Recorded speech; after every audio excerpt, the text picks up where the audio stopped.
in collaborazione con Glam Vision e K-Facli. Tragedia sulla statale del Brennero all'altezza di Marco di Rovereto. Morta una persona in un frontale tra un camion e un'auto. Ancora una valanga travolge 2 persone, una donna recuperata sotto 2 metri di neve, intervento di unità cinofile e soccorso alpino al rifugio Nuvolau. Sospendiamo gite e attività scolastiche esterne. Gli insegnanti e gli istituti professionali vogliamo essere trattati come i colleghi della scuola statale.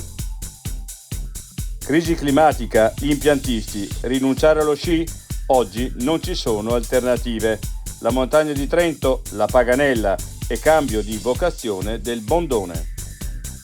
Olimpiadi invernali ancora stallo sullo scippo di Torino a Bagelga di Pinè.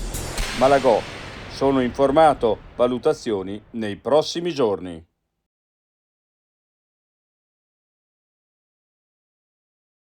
I difetti visivi sono tanti: miopia, astigmatismo, ipermetropia. Il pregio è correggerli con occhiali davvero glam. Con Glam Vision puoi prenotare l'analisi gratuita della vista e poi sfoggiare i tuoi nuovi occhiali che possiamo creare per te. Scopri di più su glamvision.it.